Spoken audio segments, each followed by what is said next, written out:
अभी हाल ही में आप लोगों ने देखा कि चाइना और भारत की सेना के बीच टकराव हुआ है अरुणाचल प्रदेश में। और उसमें आप देखेंगे हमारे भारत के कुछ जवान चोटिल हुए हैं, घायल हुए हैं। और आप देखेंगे कि जो चाइनीज सेना है उनके जवान भी घायल हुए हैं। और इसी तरह का टकराव एक समय आप लोगों ने लद्दाख में भी देखा होगा। और उस समय हमारे देश के कुछ सैनिक शहीद भी हुए थे। कहाँ? यहाँ आप लोगों ने टकराव देखा था। तो उस समय हमारे कुछ सैनिक शहीद भी हुए थे। तो भारत और चाइना के बीच जो सीमा विवाद बना हुआ है, इसका इतिहास क्या है, इसके बारे में एक हम लोग सामान्य चर्चा आज कर लेंगे। और बहुत ही आसान शब्दों में हम लोग बात करेंगे। और सबसे पहले एक बात आपको बता देता हूँ। आप लोगों ने अंग्रेजों के बारे में पढ़ा होगा। एक समय विस्तारवादी नीति को लेकर जो अंग्रेजों का रोल था, अंग्रेजों का उद्देश्य था, वही आज आप देखिए चाइना का भी बना हुआ है। चाइना की सीमा जितने भी देशों से लगती है, लगभग आप देखेंगे हर देश से उसका सीमा विवाद बना हुआ है। अब आप देखिए ताइवान को अपना हिस्सा बताता रहता है, दक्षिण चीन सागर पर भी अपना दावा ठोकता रहता है। और जो तिब्बत आप लोग देखते हैं ना यहाँ, ये तिब्बत पहले चाइना का हिस्सा नहीं था, अलग देश था। लेकिन आप देखिए आगे चलकर चाइना ने इस पर भी कब्जा कर लिया, तो हमारी सीमा भी चाइना से लगने लगी है, वरना हमारे बीच तिब्बत पड़ता था।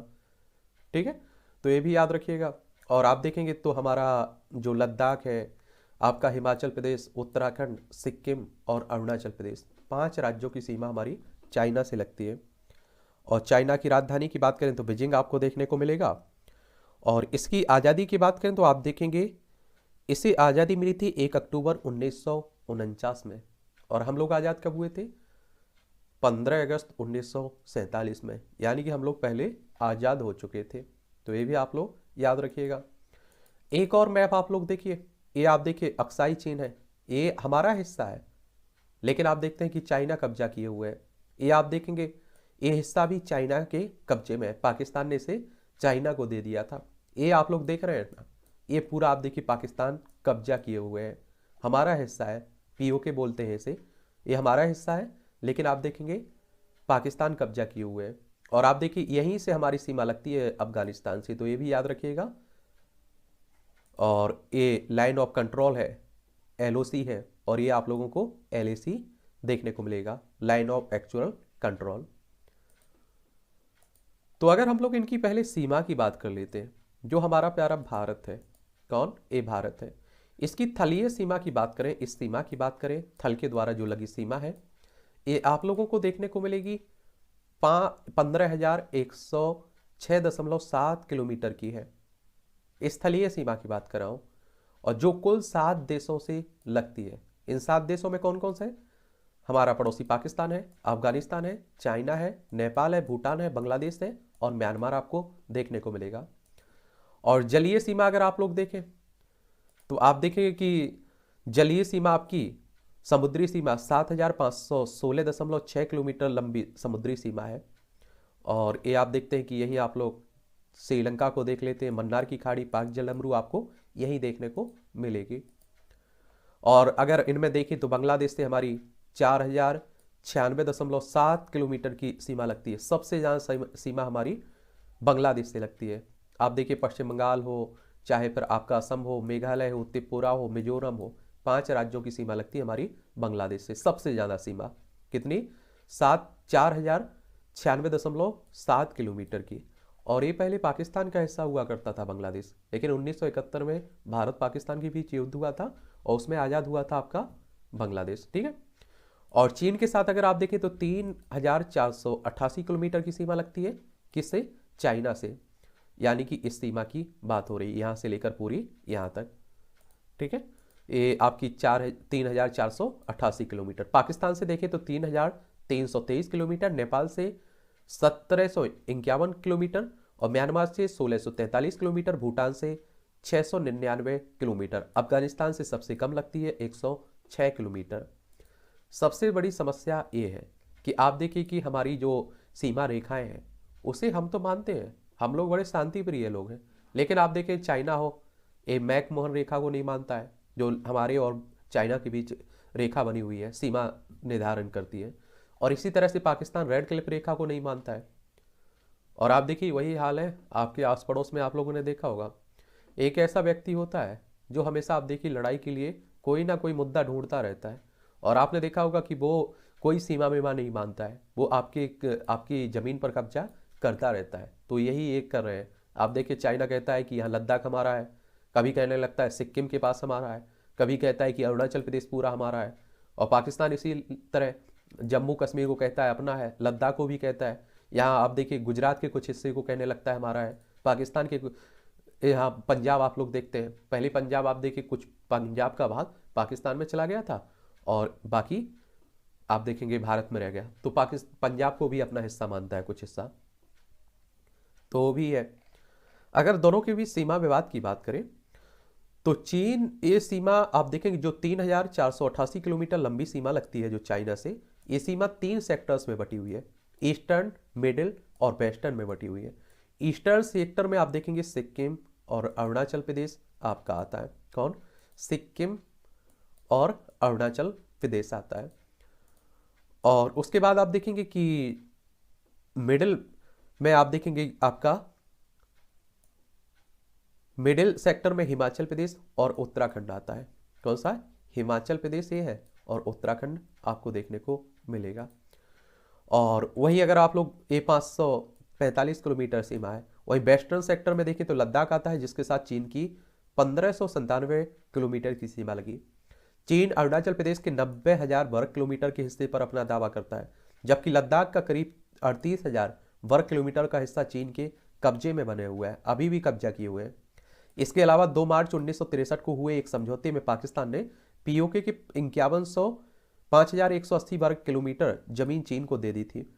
और आप देखेंगे 1950 से 1956-57 में चीन ने सिंजियांग से लेकर तिब्बत तक एक हाईवे बनाया था और इस हाईवे की सड़क उसने अक्साई चीन से गुजार दी थी। और उस समय के हमारे प्रधानमंत्री साहब पंडित जवाहरलाल नेहरू ने आप देखेंगे कि और ये अक्साई चीन उस समय भारत के पास ही था। तो चीनी राष्ट्रपति झोउ एनलाई को पत्र भी लिखा था। झोउ ने जवाब देते हुए सीमा विवाद का मुद्दा उठाया था और दावा किया था कि उसके 13,000 वर्ग किलोमीटर इलाके पर भारत कब्जा किए हुए है। झोउ ने यह भी कहा था कि उसका देश 1914 में तय हुई मैकमोहन लाइन को नहीं मानता है।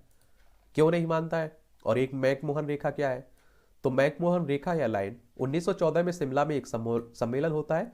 इसमें 3 पार्टियां होती हैं, ब्रिटेन, चीन और तिब्बत। इस सम्मेलन में सीमा से जुड़े कुछ अहम फैसले होते हैं और उस समय ब्रिटिश इंडिया विदेश सचिव हेनरी मैकमोहन थे। उन्होंने ब्रिटिश इंडिया और तिब्बत के बीच 890 किलोमीटर लंबी सीमा खींची और इसे ही आप लोग मैकमोहन लाइन कहते हैं। इस लाइन में अरुणाचल प्रदेश को भारत का हिस्सा बताया गया है। आज़ादी के बाद भारत ने मैकमोहन लाइन को माना, लेकिन चीन ने इसे मानने से इनकार कर दिया है और चीन दावा करता है कि अरुणाचल प्रदेश दक्षिणी तिब्बत का हिस्सा है और चूंकि तिब्बत पर उसका कब्जा है इसलिए अरुणाचल प्रदेश भी उसका कब्जा है। लेकिन मैकमोहन रेखा के हिसाब से हमारा हिस्सा है कौन? अरुणाचल प्रदेश। और आप देखिए अवैध निर्माण करता रहता है, कुछ कब्जा भी किए हुए अरुणाचल प्रदेश पर भी। चीन क्यों नहीं मानता है इस लाइन को, रेखा को? चीन मैकमोहन लाइन को नहीं मानता है। उसका कहना है कि 1914 में जब ब्रिटिश इंडिया और तिब्बत के बीच समझौता हुआ था तब वो वहां मौजूद नहीं था और उसका कहना है कि तिब्बत उसका हिस्सा रहा है, इसलिए वो खुद से कोई फैसला नहीं ले सकता है। और 1914 में जब समझौता हुआ तब तिब्बत एक आज़ाद देश हुआ करता था। 1950 में चीन ने तिब्बत पर अपना कब्जा कर लिया था, तो इसीलिए आप देखिए इस लाइन को वो नहीं मानता है। भारत के किन किन हिस्सों पर चीन के साथ विवाद है? तो आप देखेंगे पेनगोंग त्सो झील ये लद्दाख में देखने को मिलेगा। ये झील 134 किलोमीटर लंबी है और जो हिमालय में करीब 14,000 फीट की ऊंचाई पर देखने को मिलेगा। इस झील का 44 किलोमीटर क्षेत्र भारत के और करीब 90 किलोमीटर क्षेत्र चीन में पड़ता है और एलएसी भी इसी झील से गुजरती है। इस वजह से यहाँ कंफ्यूजन बना हुआ है और दोनों देशों के बीच सीमा विवाद भी बना हुआ है। एक गलवान घाटी लद्दाख में ही देखने को मिलेगा। गलवान घाटी लद्दाख और अक्साई चीन के बीच देखने को मिलेगी। यहाँ पर एलएसी अक्साई चीन को भारत से अलग करती है और ये घाटी चीन के दक्षिणी सिंजियांग और भारत के लद्दाख तक फैली हुई है। जून 2020 में आपने देखा होगा गलवान घाटी में भी हिंसक झड़प हुई थी भारत और चाइना के सैनिकों के बीच। डोकलाम, ये वैसे आपको बता दूं कि भूटान का हिस्सा है डोकलाम, और इसमें आप देखिए भूटान और चाइना के बीच सीमावाद बना हुआ है। लेकिन हमारा पड़ोसी है भूटान, और आप देखिए कि ये सिक्किम सीमा के पास पड़ता है और एक तरह से ट्राई जंक्शन है, जहाँ से चीन, भूटान, भारत नज़दीक है। और भूटान चीन दोनों इस इलाके पर अपना दावा करते हैं। भारत भूटान के दावे का समर्थन करता है। 2017 में करीब 2.5 महीने तक डोकलाम में भारत चीन के बीच तनाव था। तवांग, ये अरुणाचल प्रदेश में देखने को मिलेगा। अरुणाचल प्रदेश में पड़ने वाली तवांग पर चीन की नज़रें हमेशा से रही हैं। तवांग वैसे आप देखेंगे बौद्धों का प्रमुख धर्म स्थल है और इसे एशिया का सबसे बड़ा बौद्ध मठ भी कहा जाता है। चीन तवांग को तिब्बत का हिस्सा बताता है और 1914 में जो समझौता हुआ था उसमें तवांग को अरुणाचल प्रदेश का हिस्सा बताया गया था। और 1962 की जंग में चीन ने तवांग पर कब्जा कर लिया था, लेकिन युद्ध विराम के तहत उसे अपना कब्जा छोड़ना पड़ा था। और नाथुला, ये आपको सिक्किम में देखने को मिलेगा। नाथुला हिमालय का एक पहाड़ी दर्रा है। ये भारत के सिक्किम और दक्षिण तिब्बत की चुम्मी घाटी को जोड़ता है। ये 14,200 फीट की ऊंचाई पर है।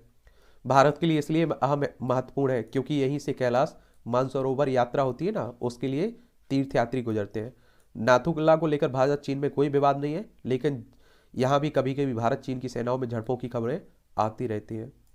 एक आप देखते हैं कि भारत और चाइना के बीच युद्ध भी हुआ था 1962 में।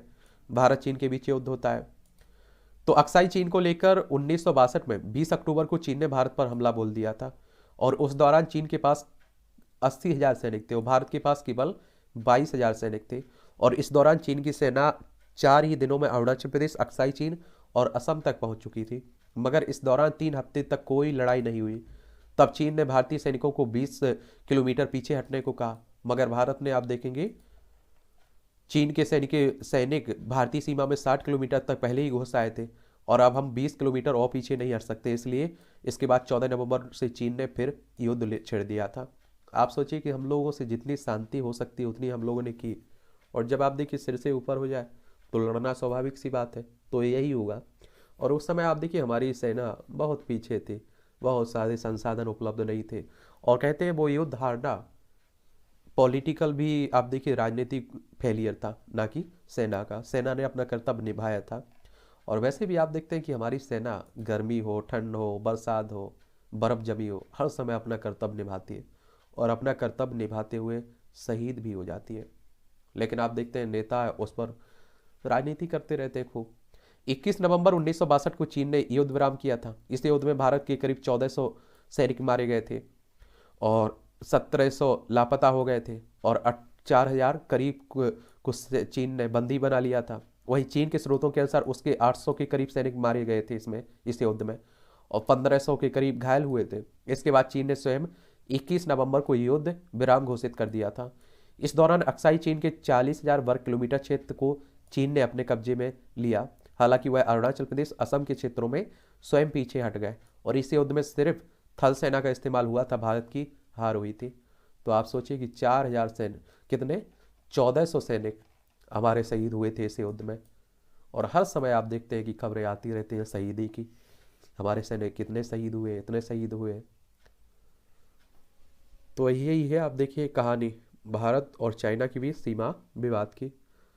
चलिए, एक समय मिलेगा तो पाकिस्तान और भारत के बीच जो सीमा विवाद बना हुआ है उस पर भी हम लोग बात कर लेंगे।